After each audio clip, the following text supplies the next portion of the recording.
最近有一类群体的行为引发了全球范围的强烈关注，他们的身影出现在世界各地的公共场所，他们用极其张扬的方式，一遍遍刷新着旁观者的认知底线。今天，我们就来彻底剖析这些令人瞠目结舌的现场实录，看看他们究竟是怎样一步步把脸面丢到了地球的另一端。先让我们把目光聚焦到寸土寸金的香港街头，在这座以高效秩序闻名的城市里，人行道的宽度本就十分有限。然而，一群远道而来的客人完全无视了这种拥挤，他们穿着统一的服装，踩着震天响的音乐节奏，直接占据了整条人行通道。他们排成密集的队列，甩动着手臂，迈着大步向前推进。迎面走来的香港市民被这突如其来的阵势彻底吓懵了。他们背着公文包，拎着购物袋，像被潮水冲刷的礁石一样，被迫让到了一边。有些上班族急着赶路，试图从队伍的缝隙中穿过去，结果被大妈们严厉的眼神瞪了回去。有市民小声嘟囔着不满，但声音瞬间就被巨大的音响吞噬得无影无踪。他们把公共道路当成了自家的后花园，把通勤要道变成了健身步道。那些被堵在路上的本地居民脸上写满了震惊和无奈，他们大概在想，这到底是晨练的队伍，还是某种神秘的游行仪式？更加离谱的情况发生在澳门这座以娱乐业著称的城市，向来以奢华和规矩著称。可是当这群人涌入之后，连赌场门口的保安都看呆了。有网友拍到的画面显示，一群大妈在赌场的大堂里正对着灯光璀璨的老虎机极其认真地做着扩胸运动，他们的手掌拍得啪啪作响，双腿做着高抬腿的动作，嘴里还喊着号子。旁边想要进场的游客手里拿着筹码，进也不是退也不是。那些穿着西装革履的赌场经理脸上的表情就像看到了外星生物，把原本纸醉金迷的东方拉斯维加斯在这些大妈的气场笼罩之下，瞬间变成了一间社区居委会楼下的露天健身房。甚至有人直接坐在了酒店大堂的旋转椅上，把那里当成了自己家里的摇椅，一边转圈一边拍打着自己的腿部经络。但这显然还不是最精彩的，真正让周边居民感到崩溃的是那些升级版的户外歌舞表演。在香港的某个海滨广场，每到傍晚时分，一群大妈就会准时集结，他们带来了功率极高的扩音设备，那个黑色的巨大音箱往地上一放，整个广场的气氛就变了。震耳欲聋的土味电子音乐瞬间响彻云霄，那种强烈的节奏感仿佛要把地面都震裂。周边的住户紧锁门窗，双层玻璃都挡不住那魔性的旋律。心脏不好的老人开始感到胸闷，婴儿被吓得哇哇大哭，准备考试的学生根本没法集中精神。这种高分贝的噪音就像一种无形的暴力，强行灌入每一个路人的耳朵里，路过的行人只能捂住耳朵，皱着眉头快步逃离。当地居民实在忍无可忍，多次拨打了报警电话。警员骑着摩托车匆匆赶来，礼貌地劝导他们把音量调低一些。大妈们嘴上答应得好好的，甚至还会冲着警员微笑点头。可是等警员的摩托车刚转过街角，那个大喇叭的音量立刻又被拧到了最大。他们若无其事地继续跳着，仿佛刚才的警告只是一阵耳边风。这种猫鼠游戏反复上演了几次之后，愤怒的市民直接把料报给了当地的电视台。记者扛着摄像机，拿着话筒，带着一种曝光社会黑幕的决心冲向了广场。他们觉得只要把镜头对准这群人，他们肯定会因为羞耻而收敛，或者至少会面露愧色转身离开。但所有旁观者都低估了他们的心理素质。当记者礼貌地询问他们是否觉得扰民时，领舞的那位大妈先是白了记者一眼，接着她做出了一个让全网震惊的举动。她顺手抄起一瓶矿泉水，拧开盖子，朝着记者的脸就泼了过去。水花在空中划出一道抛物线，直接把记者的眼镜打歪了。紧接着其他的大妈也围了上来，七手八脚地推搡着机器，用刺耳的尖叫声盖过了记者的提问。他们完美诠释了什么叫只要我不尴尬，尴尬的就是全世界。最后那位见多识广的记者在镜头的记录下，狼狈地擦着脸上的水珠，带着被砸坏的设备，默默地退出了战场。那副失魂落魄的样子，就像刚刚经历了一场近身搏斗。这些场景并不仅仅局限于中国的特别行政区，在美国，在新加坡，在英国，在新西兰，只要是有阳光照射到的空地，就有他们舞动的身影。而且当他们走出国门之后，不仅在舞蹈上展现了统治力，他们在购物这一领域的身体素质也让外国的小伙子们自愧不如。来看看新西兰奥克兰的这家大型超市，它坐落在宁静的街区，原本是当地家庭悠闲采购的地方，货架整齐，通道宽敞，音乐轻柔。可这群人一进场，整个气氛瞬间发生了质变，他们的眼神变得像鹰一样锐利，脚步变得像猫一样轻快。当特价水果的货架被推出的那一瞬间，他们爆发出了惊人的爆发力。那个抢菜的镜头，那个在人群中钻来钻去的诡异走位，那种精准出手的速度简直比苦练了20年的搏击运动员还要迅猛。他们的手像闪电一样伸出，转眼间就把最鲜活、最饱满的蔬菜一扫而空，剩下的烂叶子被嫌弃地丢在一边，满地狼藉。站在后排的外国小哥拿着购物篮，整个人像石像一样凝固在了原地。他的眼神里充满了对这股神秘东方力量的敬畏与不解。他大概在想，这到底是在买菜还是在参加一场现实生存挑战赛？再把镜头切换到美国的街头，在繁华的大都会，有一些专门为无家可归者和低收入群体提供免费食物救济的慈善点。这些地方通常排着长长的队伍，里面多是衣衫褴褛、面黄肌瘦的流浪汉。可不知道从什么时候起，这支队伍里突然出现了大量的新面孔。他们衣着光鲜，烫着卷发，互相大声聊着天，讨论着附近哪家超市的鸡蛋打折，哪里的洗衣液便宜5毛钱。这些有着稳定退休金，在国内过着优越生活的人，一旦出了国，就对免费这2个字产生了一种近乎疯狂的执念。他们拖着购物车，拎着巨大的编织袋，成群结队地排在队伍前面。他们的食量惊人，手脚麻利，把慈善机构精心准备的餐点一扫而光。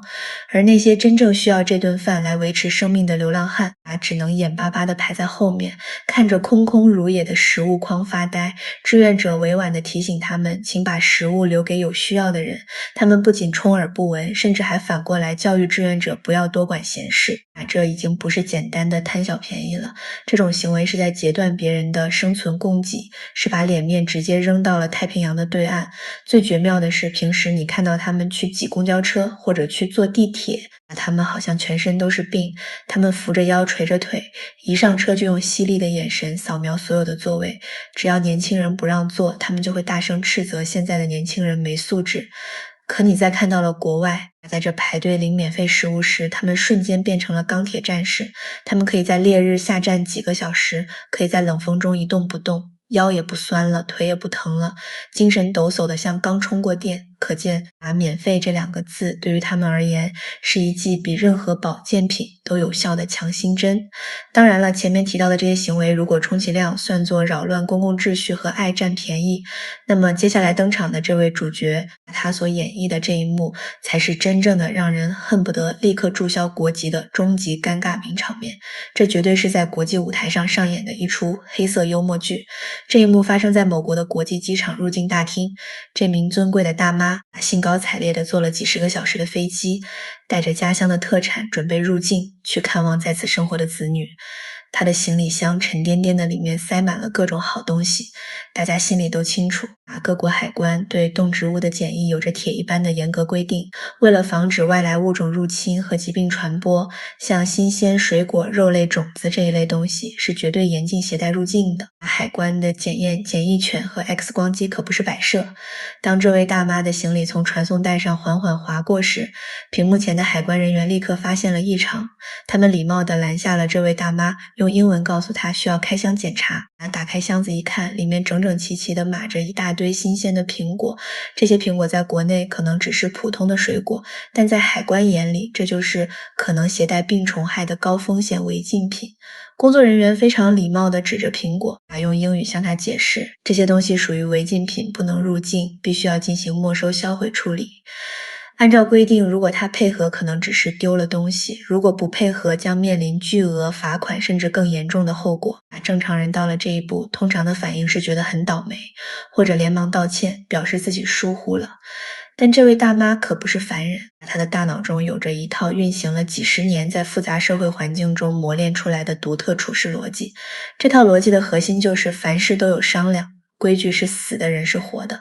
于是在这个充满现代化严肃氛围的国际执法区域，在头顶高清监控探头的注视下，他做出了一个惊世骇俗的举动。只见他环顾四周，面不改色心不跳，甚至嘴角还挂起了一抹意味深长的微笑。他以为周围的人都不懂他的意思，他拉开随身的挎包，在里面摸索了一番，接着在众目睽睽之下，他居然掏出了一叠明晃晃的现金钞票。他把这叠钱夹在手指间，笑眯眯的极其自然地向那位身材高大的外国海关人员手里塞去。他的眼神里充满了暗示，甚至还带着一种老江湖特有的狡黠。那个表情分明在说，小伙子，行个方便，这点小意思你收下。那位老外海关人员当场像是触电了一样，猛地向后退了几步，他的眼睛瞪得像铜铃一样，满脸的不可思议，嘴里连声喊着拒绝。他大概在脑海中疯狂检索自己在海关工作手册里学过的各种突发情况，但绝对没有对付公然塞红包这一条。他简直不敢相信，在这个到处是摄像头的入境关口，居然有人把这当成了可以讨价还价的菜市场。大妈看到他后退，心里可能还有点着急，她不仅没有收回钱，反而又往前逼了一步，甚至想直接去抓工作人员的手，想把钱硬塞进去。他可能还觉得是不是钱太少了，对方嫌少。他嘴里嘟囔着，方言大意是不要紧的，拿着吧拿着吧。他这是在把某些地方最糟粕最见不得光的那一套关系文化和潜规则毫无保留地现场直播式的展现在了全世界面前。这不是什么社交手腕，这也不是什么高情商，这是在公开演示如何触碰法律红线，这一整套行云流水的行贿操作直接把所有国人的国际形象拉到了负数。在场的其他旅客纷纷侧目，有的摇头，有的拿起手机拍摄，那是一种集体性的无地自容的羞耻感。同样是在澳洲的悉尼机场入境大厅，还发生过另一件让人血压飙升的插曲。当时一名刚从国内抵达的大妈在入境申报单上全填了否，她声称自己没有任何需要申报的物品，海关人员还是按照规定对她进行抽检。就在检查的过程中，翻译人员还没到，大妈一开始还装傻充愣，说自己记性不好，忘了包里有东西。可是海关人员早就不是刚入行的新手，他们有着丰富的经验，这种离谱的理由根本骗不了人。就在翻译还在路上的时候，这位大妈再次上演了经典的一幕。她不慌不忙地掏出澳元，试图进行利益的交换，那种熟练程度仿佛是在市场买完菜顺带让人送根葱一样自然。而海关人员之所以对那一箱水果如临大敌，是有绝对充分科学依据的。因为澳洲有着独立的生态系统，一旦有外来果蝇等病虫害入侵，将会给当地农业带来毁灭性的打击。就在海关人员准备对这箱违规水果进行销毁处理时，监控室里的人员突然发现了一个极其可疑的突发状况。那个刚才还在试图行贿的大妈，趁着面前的检查人员转身去拿文件的那一瞬间，动作快如闪电。她将某个不明物品直接塞进了自己已经检查完毕，正准备离开的同伴行李箱中。她的同伴显然也心领神会，迅速拉上了拉链。但这种小动作在高清摄像头下简直无处遁形。指挥中心立刻下达指令，拦截他的同伴。那个准备离开的同伴被拦下时，脸上还装作一脸无辜，甚至语气激动地质问为什么拦住他。由于暂时不清楚被转移的物品到底是什么，现场的气氛一下子紧张了起来。难道是什么高风险的违禁品？海关人员采取了最高级别的谨慎态度，牵来了经过严格训练的缉毒犬。缉毒犬围着行李箱转了几圈，不停地嗅探，最后准确地坐在了箱子旁边，发出了警报信号。气氛紧张到了极点，围观的人都屏住了呼吸。箱子被再次打开，里面的衣物被一层层翻开。当真相大白的那一刻，所有人都大跌眼镜。这位大妈煞费苦心，冒着巨大的法律风险，又是行贿又是打掩护转移的，居然只是一条香烟。为了这点东西，他把自己和同伴都推到了被重罚甚至被遣返的边缘。最终的处理结果是，大妈携带的所有水果和这条香烟全部被没收并销毁，同时他还要为这种藐视法律的行为缴纳高昂的罚款。幸运的是，在交了一大笔钱之后，他们俩还是成功入境了。虽然结果是看似有惊无险，但这整个过程的尴尬程度，足以让任何一位有自尊心的人感到脸红。看着这一桩桩、一件件荒唐离奇的名场面，实在是让人血压飙升，同时又感到一种深深的悲哀。这些大妈们有着超乎常人的体力和精力，想要锻炼身体，想要追求快乐，这本身是人之常情，完全没毛病。但是当你的个人爱好变成强加给别人的精神折磨，当你的健身活动变成霸占公共空间的恶行，当你的精明变成了令人不齿的贪婪和违法乱纪，这就不是什么活泼开朗、热爱生活的表现了，这是极度自私自利、缺乏公德心和底线的丑陋行为。从香港街头的泼水撒泼，到澳门赌场里的旁若无人，从美国街头抢夺穷人口粮，到国际机场公然挑战法律红线，这一件件的事情就像一把把钝刀，在一点点切割，并消耗着世人对这个群体的尊重。中国大妈这个原本应该代表着慈祥勤劳、充满烟火气和人情味的词汇，现在却硬生生被其中的这一小撮人活活践踏成了某种令人闻之色变的代名词。这种行为让所有在外遵纪守法、礼貌谦逊的中国人都要替他们背上黑锅。外面的世界很大很美，但同时也有不容践踏的规矩和界限。收起那些震耳欲聋的大喇叭，把音乐换成耳机；收起那些自以为聪明的小伎俩，把规则放在心里。如果年纪大了，想在晚年享受生活，那就在家里含饴弄孙，或者带上丝巾去风景优美的地方安静地拍拍照。请别再把你们那套为了目的不择手段、无视他人感受的生存哲学当成普世真理带到全世界了。请停止这些无休止的闹剧，不要再让全世界因为你们的任性行为而对我们产生更深的偏见和误解了。给大家留一点面子，也给自己留一点体面。对于这些名震世界的奇特现象，你们如果在生活中也遇到过类似的情景，欢迎在评论区畅所欲言。如果你觉得今天的分享触动了你的神经，别忘了关注我们，打开通知的开关，这样就不会错过每一期精彩且真实的深度剖析了。我们下次再见。